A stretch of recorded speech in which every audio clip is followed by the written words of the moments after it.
바울은 천부장이 그 주도했던 사내들인 공회의 그 재판 앞에서 불의한 재판이 될 것을 알고 부활이라고 하는 이슈를 던짐으로 말미암아 그 재판이 제대로 매듭짓지 못하게 만들었습니다. 그래서 하나님의 은혜로 그 불법적인 재판에 휩쓸리지 않고 그 자리를 벗어날 수 있게 되었죠. 이렇게 재판으로 바울을 죽일 수 없게 되자 유대인들 중에 바울을 대적하는 자들이 40명이 넘는 자들이 모여서 우리가 바울을 죽이기 전에는 먹지도 마시지도 않겠노라 하면서 암살단이 조직되었습니다. 암살단은 공회에 요청을 해서 당신들이 바울을 다시 한 번 더 신문하겠다 천부장에게 요청해서 로마 수비대에 있는 바울이 나오도록 해주십시오. 그러면 우리가 길가에서 바울을 암살하겠습니다. 이렇게 계획을 세웠습니다. 놀랍게도 하나님의 은혜로 이 은밀한 계획이 바울의 조카에게 알려졌습니다. 바울의 조카가 이 사실을 알고 나서 로마 수비대 안에 있는 바울을 찾아가서 이 사실을 전했고 또 하나님의 은혜로 천부장을 만나서 이들의 암살 계획을 알려줄 수 있었습니다. 천부장은 로마 시민권자인 바울의 죽음으로 인해서 발생된 일들을 생각하고 나서 바울을 이대로 죽지 않게 하기 위해 가이사라에 있는 대략 100km가 넘는 게 떨어진 가이사라에 있는 유대 총독 벨릭스에게 보내기로 결심하고 대략 470명의 군사를 호위병으로 세워서 바울을 가이사라로 보냈습니다. 오늘은 이제 가이사라에 도착한 바울이 벨릭스의 주도하에 재판을 받는 그 과정을 함께 살펴보겠습니다. 자, 먼저 24장 1절을 함께 보시죠. 24장 1절 함께 읽습니다. 시작. 닷새 후에 대제사장 아나니아가 어떤 장로들과 한 변호사 더둘로와 함께 내려와서 총독 앞에서 바울을 고발하니라. 자, 여기 보면 닷새 후에라고 표현합니다. 이 닷새 후라는 것은 바울이 가이사라에 도착하여 벨릭스 앞에 오게 된 지 닷새 후를 말하는 겁니다. 그러니까 이렇게 이 5일이 되었을 때 이제 그 유대에서는 예루살렘에서는 천부장이 아마도 아나니아 대제사장에게 말했을 거예요. 내가 바울을 벨릭스에게 보냈으니 너희들이 계속해서 바울을 신문하려 한다면 벨릭스에게 가서 정식으로 고발해라. 그의 재판정에서 그를 유죄 판결 받도록 해라. 이렇게 이야기를 했을 겁니다. 그래서 아나니아가 장로들과 함께 이제 벨릭스에게 내려가는데 오늘 보니까 한 사람을 더 대동했어요. 그게 누구냐면 변호사였던 더둘로라고 하는 인물입니다. 그 변호사와 함께 이제 가이사라로 내려가서 이 재판을 진행하려고 하는데 이 더둘로라고 하는 이름을 잘 보시면 이게 로마에서 흔한 이름이 그러니까 로마 이름이에요. 로마식 이름. 자, 왜 저자가 이 로마식 이름인 이 사람을 사실은 유대식 이름도 갖고 있을 거란 말이죠. 헬라식 이름도 갖고 있을 것이고 그런데 로마식 이름을 드러낸 이유가 있어요. 무엇일까요? 바로 이 더둘로라고 하는 변호사는요. 단순한 변호사가 아니라 로마법에 능통한 로마법에 정통한 변호사라는 것을 드러내는 겁니다. 당연히 유대법도 알고 있겠죠. 그러나 지금 바울은 로마 시민권자예요. 그리고 이 재판이 말하자면 로마 법정과도 같은 자리란 말이죠. 그렇다면 로마법을 모르면 바울을 제대로 고발할 수 있을까요? 바울에게 유죄 판결을 받게 만들기 어려울 겁니다. 그래서 당시에 로마법에 정통했고 로마어나 헬란말에 또 능통했던 인물인 그런 더둘로를 섭외해서 그를 변호사로 선임해서 지금 이 재판을 진행하려고 했던 겁니다. 그렇다면 아나니아 대제사장의 의지는 확고하죠. 어떻게 해서든지 무슨 명분으로든지 바울을 유죄 판결 받게 하고 가능하면 사형 선고를 받게 하겠다. 이런 의지로 모든 계획을 세워놓고 지금 내려온 겁니다. 자, 그렇다면 이 바울이 이제 이 재판이 어떻게 진행될지 함께 보시죠. 2절과 3절입니다. 2절과 3절 함께 읽습니다. 시작. 바울을 부르매 더둘로가 고발하여 이르되 벨릭스 각하여 우리가 당신을 힘입어 태평을 누리고 또 이 민족이 당신의 선견으로 말미암아 여러 가지로 개선된 것을 우리가 어느 모양으로나 어느 곳에서나 크게 감사하나이다. 자, 지금 이제 더둘로가 바울을 고발하면서 이제 자신의 말을 시작하기 전에 재판장인 벨릭스에게 예를 갖추는 장면입니다.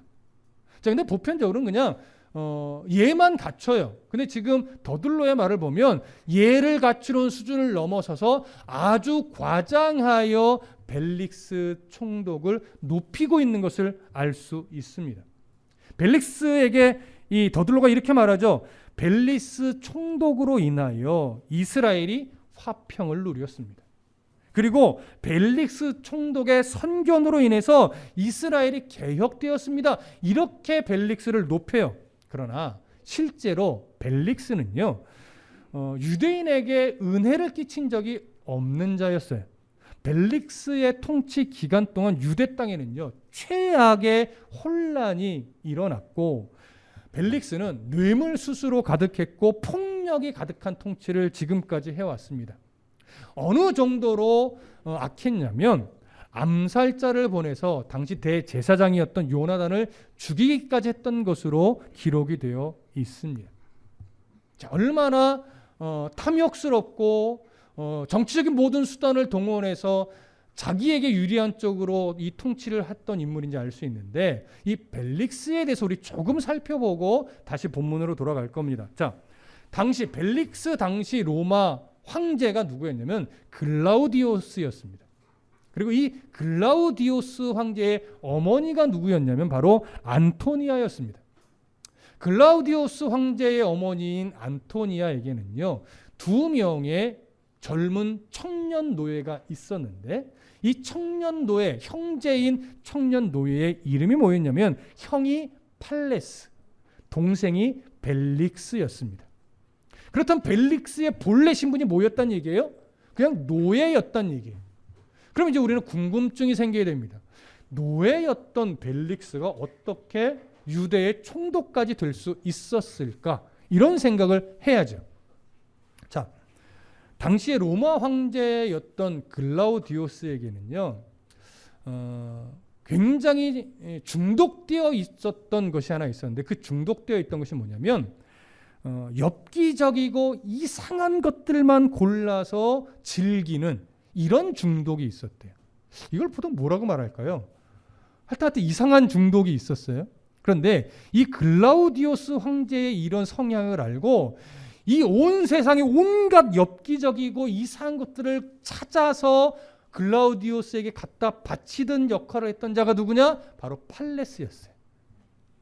그러니까 이 팔레스가 완전히 이 로마 황제 글라우디오스의 모든 타락적 즐거움, 쾌락적 즐거움, 엽기적 즐거움을 다 공급하던 인물이니 그의 눈에 얼마나 좋아 보였겠습니까?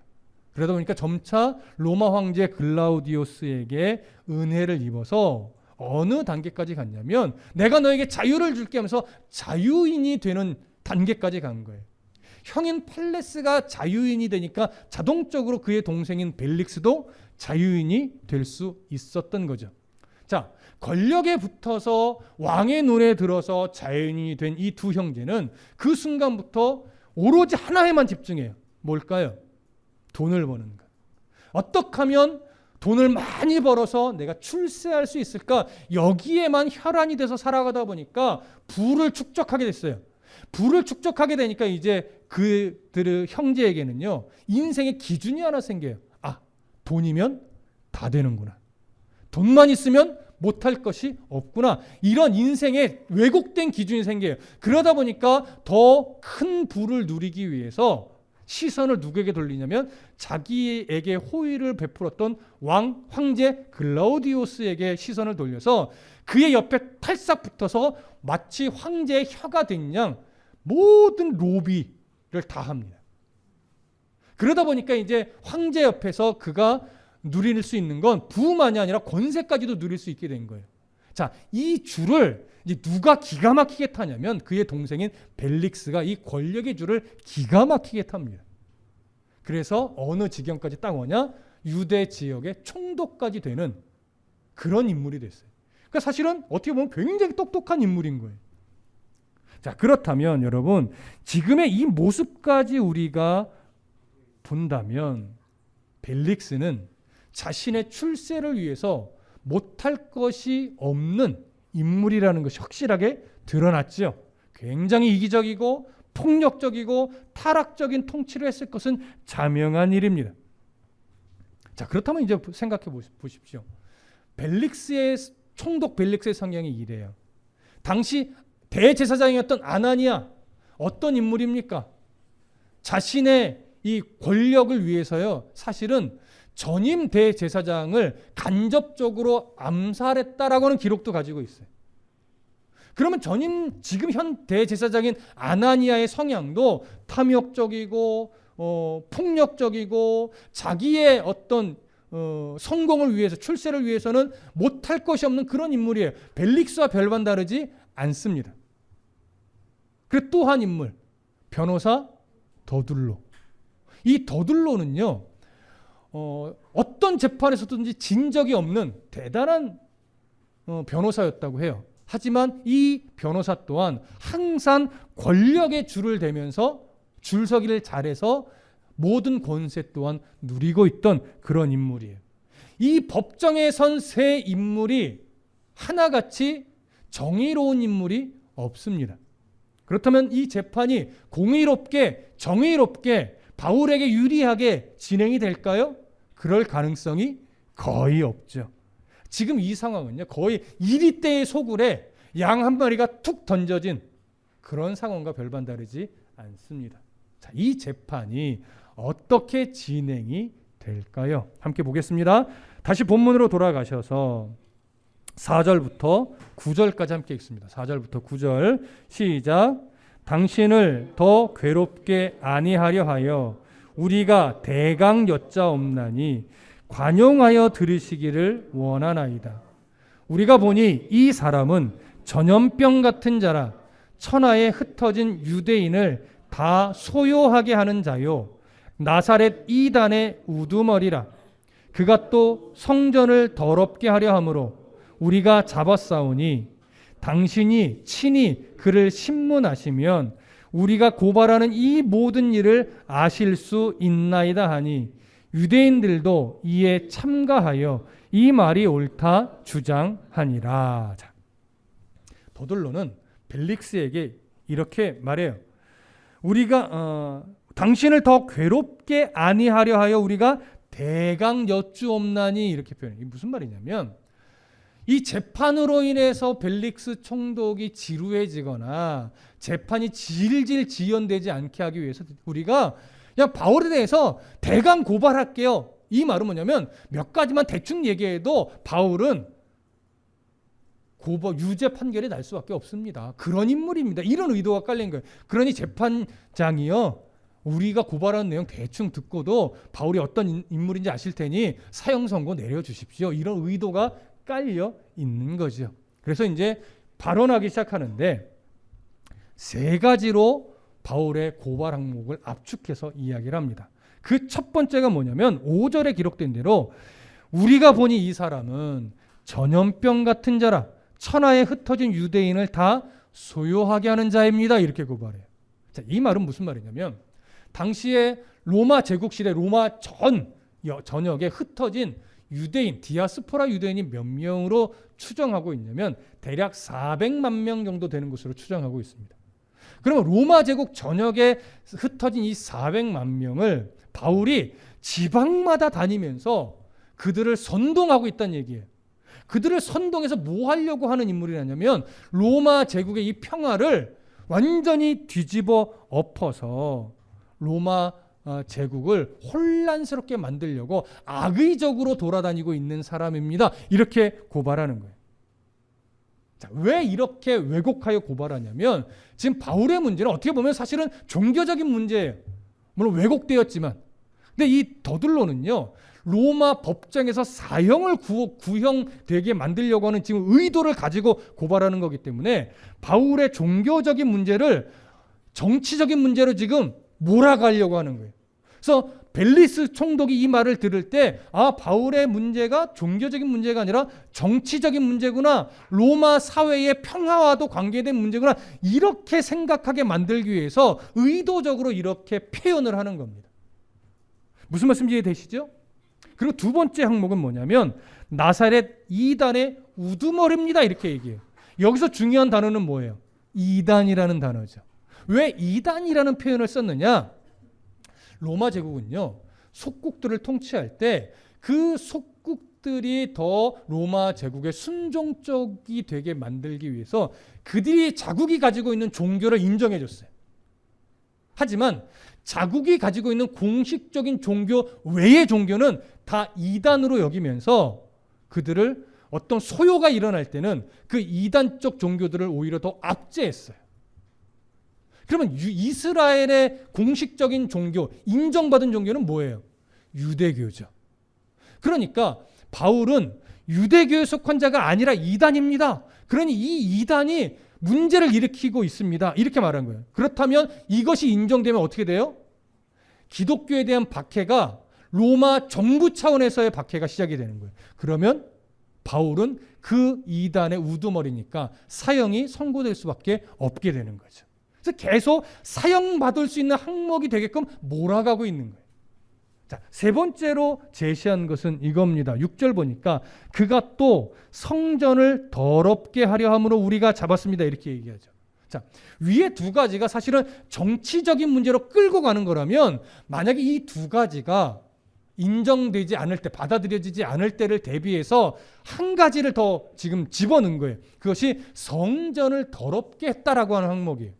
로마는요, 이 속국들, 특히 이스라엘에게 많은 자치적인 권한을 줬어요. 근데 유일하게 한 가지를 안 줍니다. 그것이 뭐냐면 사형 선고를 내리지 못하게 만들었어요. 그 외에 대부분의 재판에서 이런저런 판결은 내릴 수 있도록 자치적 권한을 많이 줬어요. 하지만 사형할 수 있는 항목에 대해서만큼은 유대 법정이 아니라 로마 법정에 세워서 선고되게끔 만들었어요. 그렇게 이제 그들을 붙잡는 거죠. 하지만 한 가지 예외 조항이 있었습니다. 예외 조항. 그것이 뭐냐면 유대인들의 성전법을 어김으로 사형이 언도되는 것은 그것 하나는 인정했어요. 그러니까 로마 시민권자라 하더라도 유대의 공식적인 종교법 안에서 성전법을 어겨 사형이 언도된다면 로마 시민이라도 그 사형을 그대로 집행할 수 있도록 허락해 준 거예요. 그러니까 지금 바울이 앞에 두 가지 정치적인 항목이 거절됐을 때 어떻게 해서든지 사형 언도를 받게 하기 위해서 바울을 성전법을 어긴 자, 그러니까 로마도 이 바울에 대한 사형을 인정해 줘야 한다라고 하는 지금 하나의 보완 장치를 만들어서 항목으로 걸어버린 겁니다. 자, 이해되시죠? 그러니까 지금 이 세 가지 항목은 정치적으로 바울을 사형 언도가 되게 하려고 한 건데, 만약에 이 두 가지가 안 될 경우에는 종교적으로라도 성전법에 묶어서 바울을 어떻게 해서든지 죽이게 만들려고 지금 음모를 꾸며서 이렇게 고발을 한 겁니다.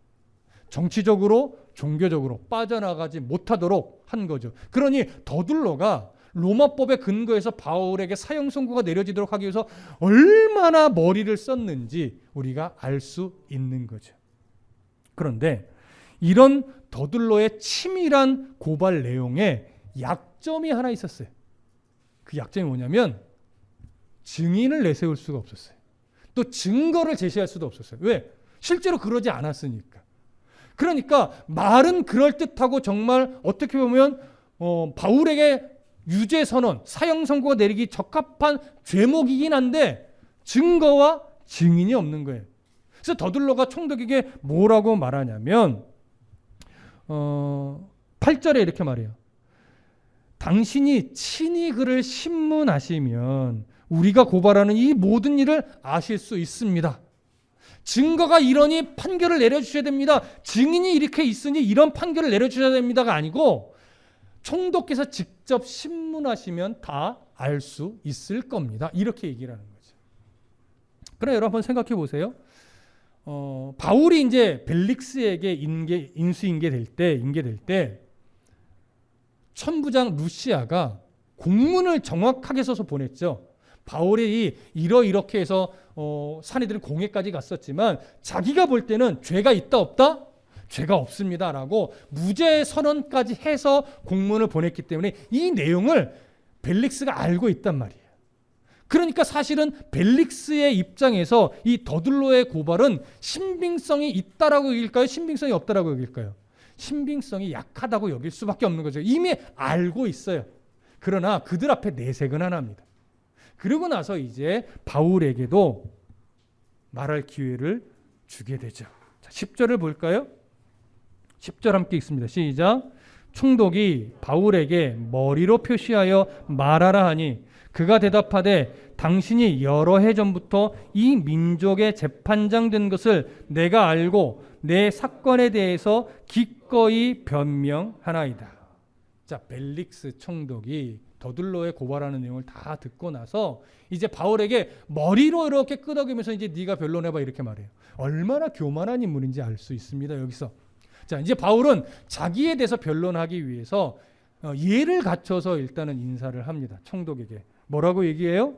당신이 여러 해 전부터 이 민족의 재판장 된 것을 내가 알고 내 사건에 대해서 기꺼이 변명하겠습니다. 이렇게 얘기를 하죠. 이것이 보편적인 거예요. 더둘로처럼 막 아부의 내용을 막 섞어서 이야기하는 것이 아니라 그냥 기본적인 예만 갖추어서 인사하고 이제 말을 시작하는 것이 아주 보편적인 거죠. 바울은 지금 그렇게 이제 자신의 변론을 하겠다고 이야기를 합니다. 자, 성경을 보시죠. 11절부터 13절 함께 읽습니다. 시작. 당신이 아실 수 있는 바와 같이 내가 예루살렘에 예배하러 올라간 지 열 이틀밖에 안 되었고 그들은 내가 성전에서 누구와 변론하는 것이나 회당 또는 시중에서 무리를 소동하게 하는 것을 보지 못하였으니 이제 나를 고발하는 모든 일에 대하여 그들이 능히 당신 앞에 내세울 것이 없나이다. 자, 첫 번째 반박 내용의 무서운 항목에 대한 반박이냐면 전염병 같은 자라 천하에 흩어진 유대인을 다 소유하게 하는 자입니다 라고 고발했던 내용에 대해서 지금 변호하는 내용이에요. 바울은 이렇게 말합니다. 자기가 예루살렘에 온 것은 유대인들을 선동해서 소요를 일으키려고 온 것이 아닙니다라고 하는 의도를 가지고 이제 말을 하는 건데 무슨 얘기를 가장 먼저 하냐면 내가 예루살렘에 예배하러 올라간 지 며칠밖에 안 됐다? 열 이틀, 12일밖에 안 됐습니다. 이 말을 해요. 이 말이 왜 중요하냐? 자, 바울은 예루살렘에 와서 가장 먼저 뭘 했습니까? 정결의식을 치렀죠. 그 정결의식은 7일 동안 치르는 거였어요. 정결의식 하는 동안은요, 누구와 만날 수도 없습니다. 그리고 그 모든 상황을 누가 다 지켜보고 관장해요? 제사장이 지켜보고 관장을 다 해요. 그러니 성전에 올라가서 7일 동안 정결의식을 행하는 동안은 그 누구도 만날 수 없고 그 누구도 만나서 어떤 선동을 하자라고 하는 이런 일을 꾸밀 수가 없는 거예요. 자, 그러면 12일 중에 7일은 정결의식을 치렀어요. 그럼 나머지 5일은 뭐 했을까요? 붙잡혀서 재판도 받고 가이사라까지 보내지게 된 거죠. 그러니까 현재 가이사라에 오기까지 또 5일 걸린 거예요. 그러니 온 지 12일 중에 7일은 정결의식을 치렀고 5일은 붙잡혀서 막 재판도 받고 가이사라까지 보내지기도 했으니 그 사이에 바울이 누구를 만날 수 있었겠으며 누구와 소동을 일으키기 위해서 선동을 일으킬 만한 일을 꾸밀 만한 시간적 여유가 전혀 없었다는 의미를 말하는 거죠. 그래서 12절에 말하는 거예요. 그들은 내가 성전에서 누구와 변론하는 것이나 회당 또는 시중에서 무리를 소동하게 하는 것을 보지 못하였습니다. 그러니까 이제 13절에 이제 최종적으로 이렇게 말해요. 이제 나를 고발하는 모든 일에 대하여 그들이 능히 당신 앞에 뭐 할 것이 없어요? 내세울 것이 없습니다. 증인도 있을 수 없고 증거도 있을 수 없습니다. 그러니 이 자기를 선동하게 하는 자로 몰아붙이는 것은 그르다는 잘못됐다라고 하는 것을 이렇게 이야기를 한 거죠. 자, 이해되시죠? 이제 두 번째 항목에 대해서 바울이 또 반박을 합니다. 14절부터 16절 함께 보겠습니다. 시작. 그러나 이것을 당신께 고백하리이다. 나는 그들이 이단이라 하는 도를 따라 조상의 하나님을 섬기고 율법과 선지자들의 글에 기록된 것을 다 믿으며 그들이 기다리는 바 하나님께 향한 소망을 나도 가졌으니 곧 의인과 악인의 부활이 있으리라 함이니이다. 이것으로 말미암아 나도 하나님과 사람에 대하여 항상 양심에 거리낌이 없기를 힘쓰나이다. 자, 바울을 향해서 이단의 우두머리다라고 고발했던 내용에 대해서 이제 변론을 하는 건데, 바울은 말합니다. 나는, 또 기독교는 유대인들, 그리고 유대인들의 조상들이 믿는 그 하나님을 똑같이 섬기고 믿습니다. 그리고 또 하나 뭐라고 하냐면 율법과 선지자들의 기록된 것을 다 믿습니다. 이 말은 뭐예요? 구약 성경, 유대인들이 지금도 믿고 있는 구약 성경 전부를 우리도 똑같이 믿습니다, 이 얘기예요. 그리고 또 하나 말하죠. 15절에 보니까 그들이 기다리는 바 하나님께 향한 소망을 나도 가졌으니 곧 의인과 악인의 부활이 있으리라 하미니이다. 우리는 부활도 믿습니다. 부활이라는 건 왜 중요하냐면 사두개파에 속한 자들은 부활을 인정하지 않지만 바리새인을 비롯해서 대부분의 유대인들은요, 부활 소망을 가지고 있는 자들이에요. 그러니까 유대교의 보편적인 시선은 부활 신앙이란 말이죠.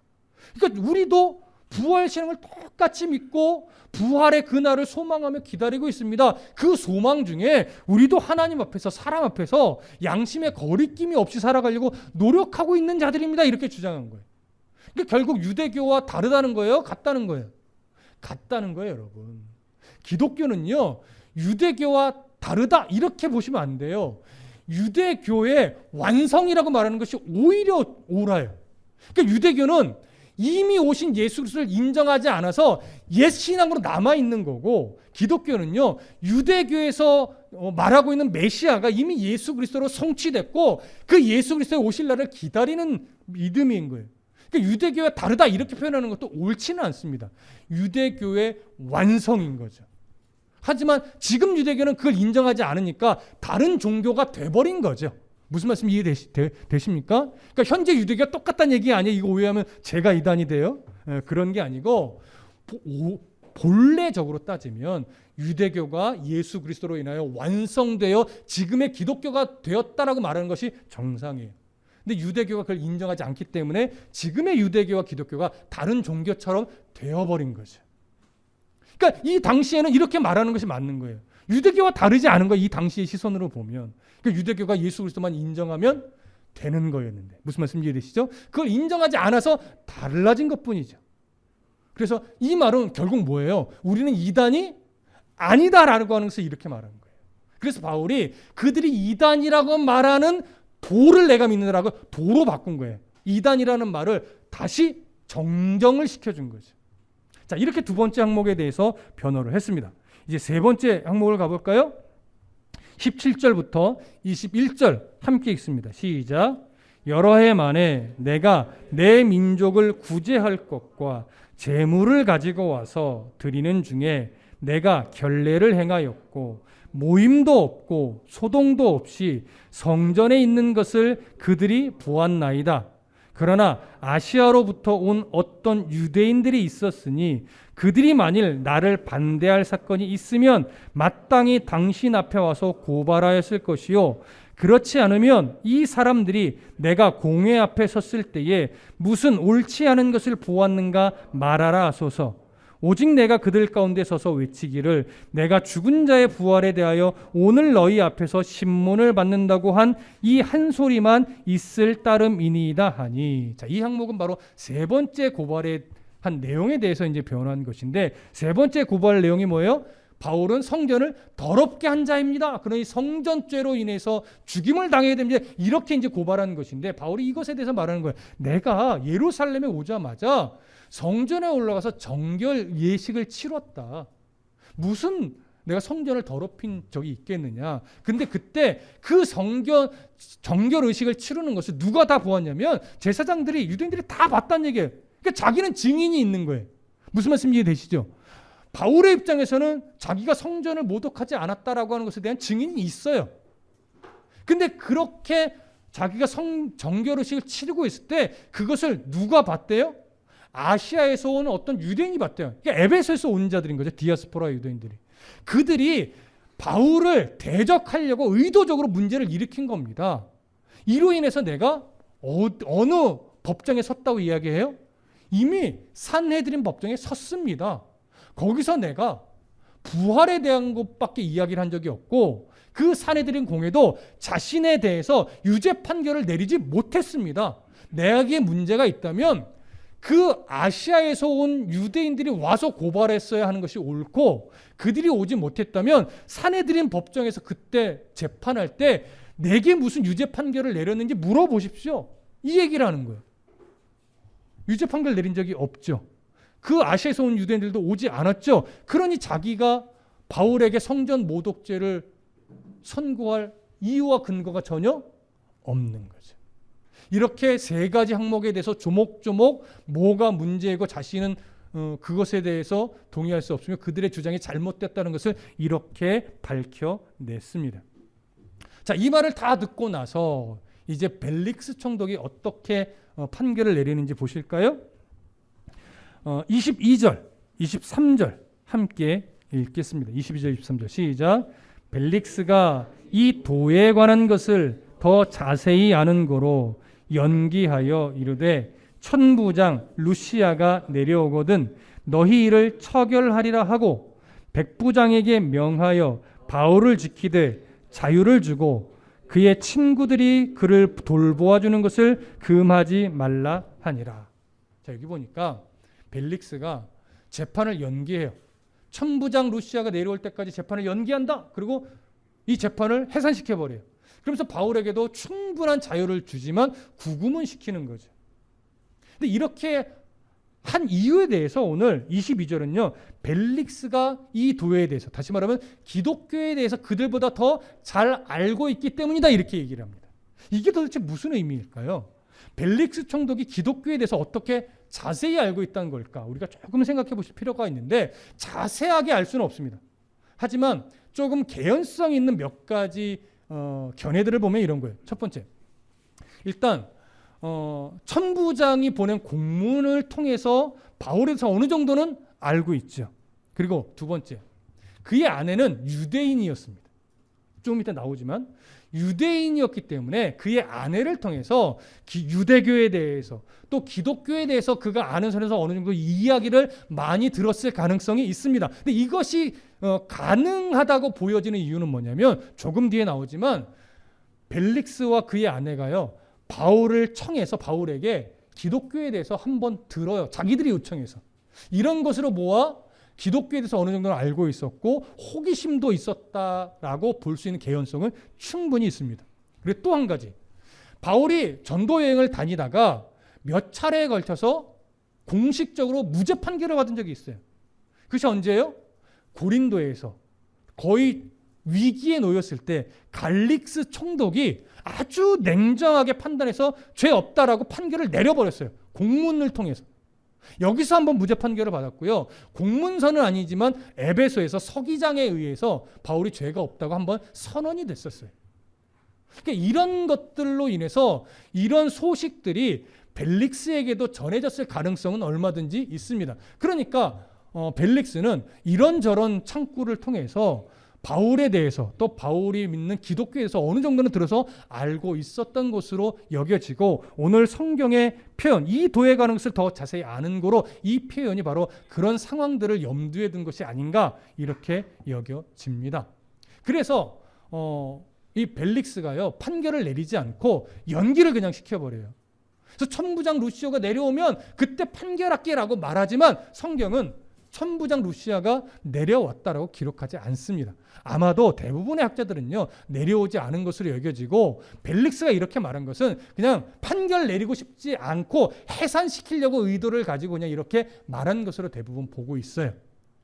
이해되시죠? 그렇게 해서 이 재판은 어떤 결론을 내리지 않고 마무리가 돼서 흩어져 버렸습니다. 자, 그 다음에 이제 어떻게 전개가 되는지 보시겠습니다.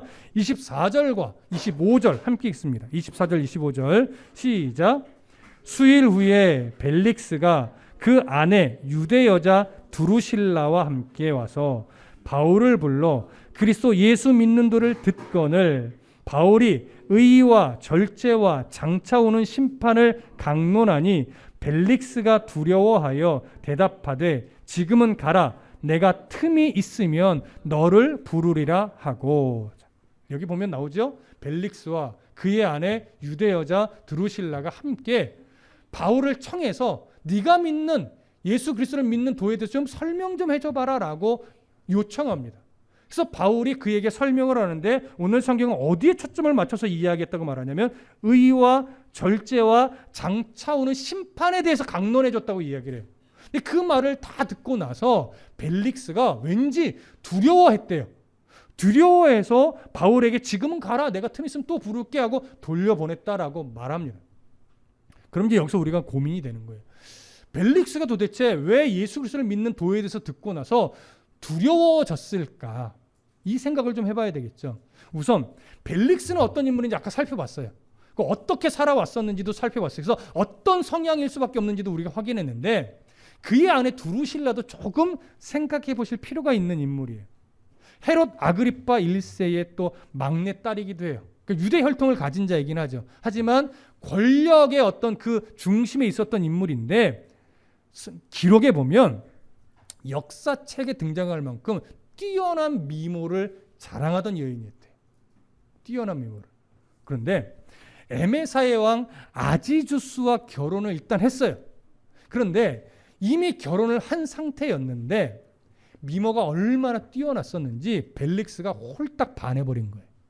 아내로 삼고 싶어요. 그러니까 어떻게 했냐면 계속 이 드루실라를 만나서 이혼해라. 나랑 살자. 이혼해라. 나랑 살자. 계속 요구를 했더니 드루실라가 이 여자도 욕심과 탐욕이 있었던 여자라서 실제로 결혼 1년 만에 이혼을 한 거예요. 그리고 벨릭스와 다시 결혼해서 지금까지 살고 있는 거죠. 그러니까 벨릭스는 권력과 재물로 미인을 얻었고 드루실라는 미모로 권력과 부를 얻은 거죠. 그러니 드루실라도 탐욕에 있어서는 만만치 않은 여자라고 우리가 볼 수 있는 겁니다. 근데 이 두 사람이 도대체 왜 어떤 의도로 바울을 청해서 기독교에 대해서 듣게 된 건지는 알 수 없어요. 그냥 호기심 같이 여겨요. 단순하게. 이때 이 말을 듣고 믿음을 가졌다면 정말 좋았겠죠. 역사의 한 페이지가 좀 다르게 쓰여졌을 겁니다. 근데 회심한 것으로 여겨지진 않는데 그럼 왜 두려워한 걸까? 바울이 전한 의와 절제와 장차올 심판에 대한 내용을 우리가 조금 정리해보면 대략 이해돼요. 자, 바울이 말한 의, 이건 뭐냐? 이건 종교적, 기독교적 의라기보다요 도덕적인 의를 의미하는 것으로 봅니다. 그래서 하나님께서 이 도덕적 타락을 얼마나 미워하시는지 그 부분에 대해서 강조하여 가르친 것으로 여겨지고, 절제는 뭐냐면 각종 욕망을 통제하고 억제하는 것을 의미하는데 하나님께서 인간의 탐욕스러운 삶을 정말 미워하신다. 이 부분을 강조하여 말한 것으로 여겨지고, 근데 세 번째로 언급한 심판, 장차올 심판은 뭘 강조한 거냐면 하나님은 불의와 불법을 자행한 자들에 대해서 분명하게 심판하신다. 이 부분을 강조한 것으로 여겨져요. 그렇다면 생각해 보십시오. 벨릭스도 그렇고 드루실라도 그렇고 이 세 가지 의, 절제, 그 다음에 하나님의 어떤 불의에 대한 심판, 이 세 가지 내용과 전혀 상관없는 삶을 살아왔습니까? 상관이 있는 삶을 살았습니까? 상관이 있는 삶이었죠. 의에 대해서도 할 말이 없어요. 절제에 대해서도 할 말이 없어요. 이런 모든 부분들을 갖고 있으니까 그는 결국 바울의 말대로라면 하나님의 무서운 심판을 받을 대상이 될 수밖에 없는 거예요. 그러니 이 말을 듣자마자 벨릭스도 그렇고 드루실라도 그렇고 두려움을 순간 가질 수밖에 없는 거죠. 그러면 이렇게 두려움이 생겼다면 이것이 어느 방향으로 가면 좋았을 거예요? 회개라고 하는 모습으로 갔으면 너무나 좋았을 텐데 회개로 가지 않고 겁만 집어먹고 바울을 다시 돌려보내. 너 나중에 다시 부를게 라고 하면서 두려움을 내색하지는 않았겠죠. 바울을 보내고 혼자 두려워한 거예요. 근데 거기까지였어요. 이게 안타까운 거예요.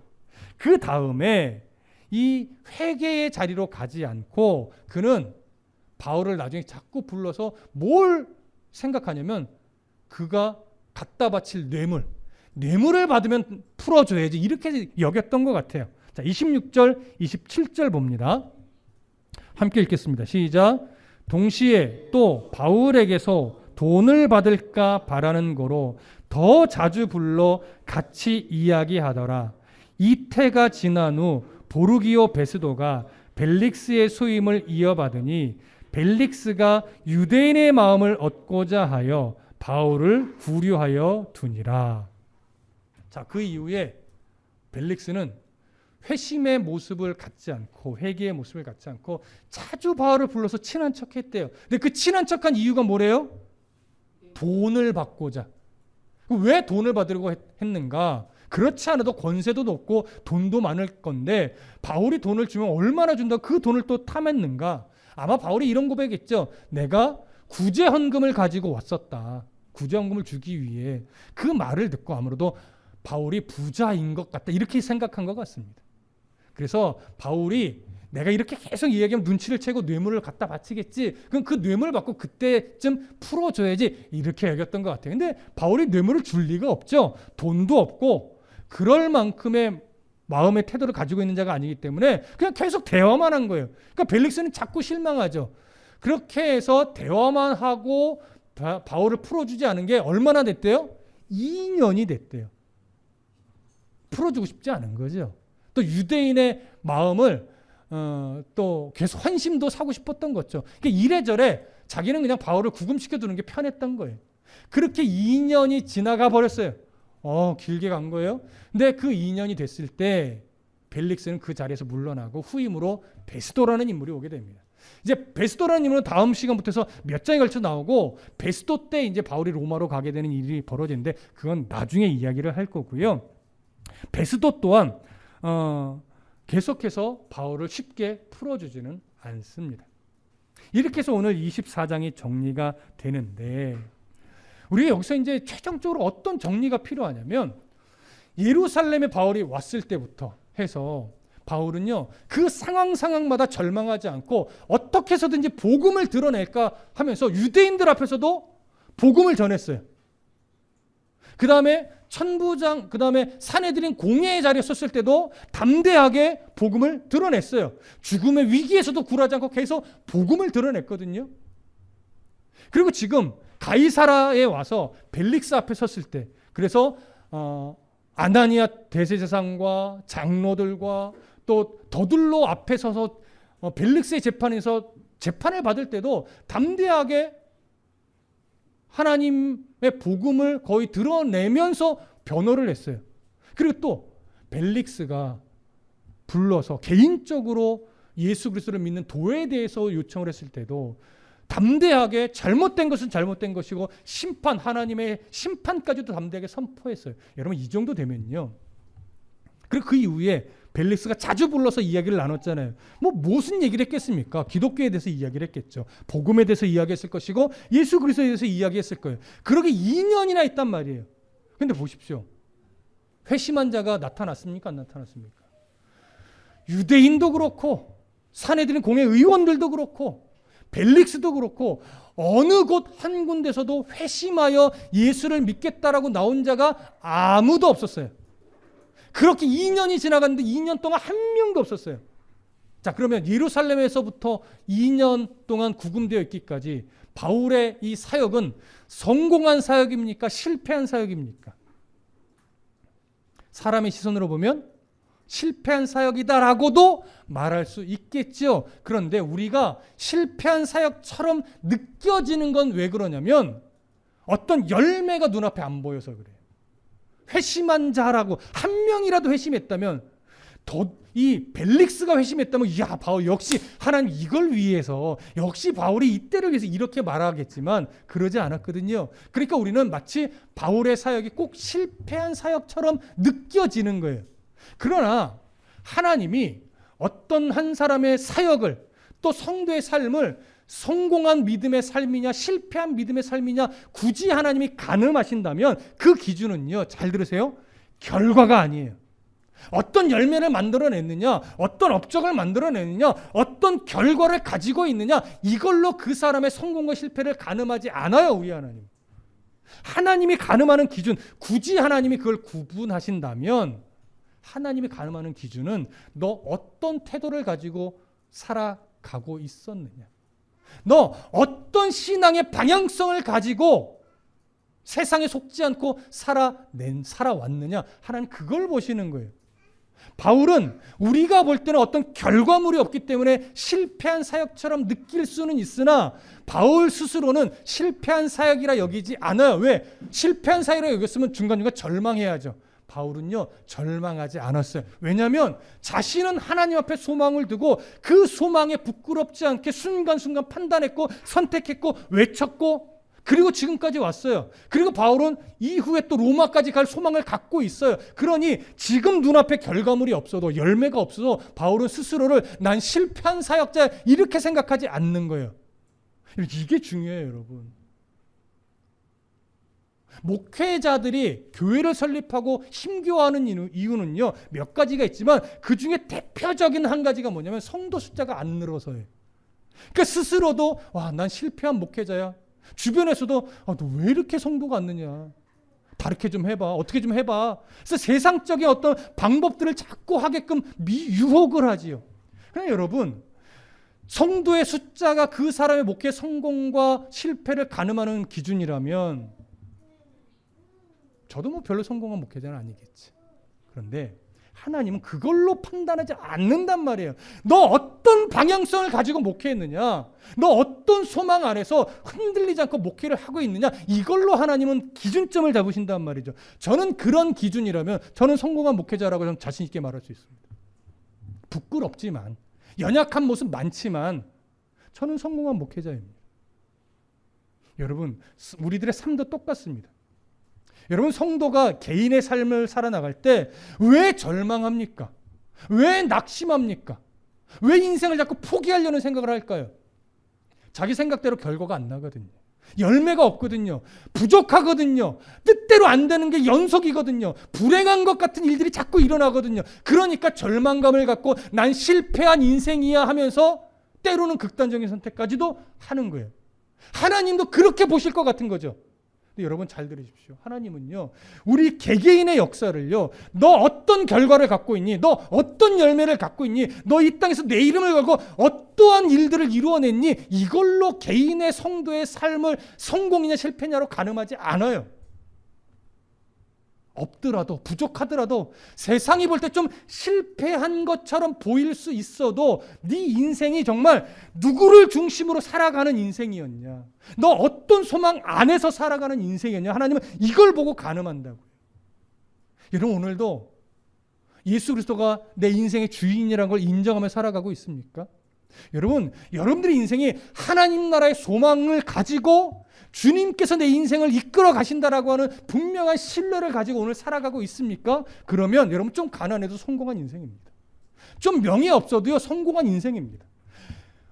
이 세상에 이 왜곡되고 어그러진 이 세상의 질서 안에서 여러분 뭔가 잃어버린 적도 많죠. 뭔가 빼앗긴 적도 많죠. 그것 때문에 여러분 실패한 인생이 아니라, 그럴지라도 이리때 같은 세상 속에 많이 상처를 받고 많이 잃어버리고 많이 빼앗겼던 흔적이 있다 할지라도 내가 오늘 하나님 때문에 절망하지 않고 실망하지 않고 예수를 믿으며 오늘 살아가고 있으면요, 여러분 성공한 인생이에요. 우리가 그걸 볼 수 있어야 된다는 얘기죠. 그것이 없으면 많은 것을 가져도 우리는 실패한 인생이에요. 높이 올라갔어도 실패한 인생이에요. 그걸 안 놓치면 없어도, 부족해도, 많은 것을 잃어버렸어도 성공한 인생입니다. 하나님이 주신 소명 안에서 살아가고 있느냐, 하나님이 주신 소명 보지 못하고 그저 내 만족과 유익을 위해서만 살아가고 있느냐, 그걸로 여러분 스스로를 판단해 보십시오. 다른 사람들이 여러분의 인생을 판단하는 거 중요하지 않습니다. 내가 하나님의 시선으로 내 스스로를 판단해 보십시오. 나는 지금 성공한 인생을 살아가고 있느냐, 실패한 인생을 살아가고 있느냐. 하나님이 주신 마음을 잃어버렸으면 실패한 인생을 살고 있는 겁니다. 하나님이 주신 마음을 붙잡고 살아내고 있으면 여러분 성공한 인생을 살아가고 있는 겁니다. 함부로 나의 인생을 평가절하하지도 마십시오. 엄청난 교만입니다. 하나님이 여러분들의 인생을 붙잡고 살아가고 이끌어가고 있음을 깨닫기만 한다면, 인정하고만 있다면, 그리고 거기에 내 마음을 내어 드리려고 하는 마음의 태도만 갖고 있다면 여러분들 성공한 인생을 살아가고 있는 겁니다. 위축되지 마십시오. 하나님이 주신 소명 안에서 이 믿음의 삶, 없는 거 부족한 거 바라보지 마시고 날 사랑하시는 하나님 바라보며 오늘도 멋진 믿음의 걸음 걸어내 주시기를 간절히 소망하고 축복합니다. 기도하겠습니다.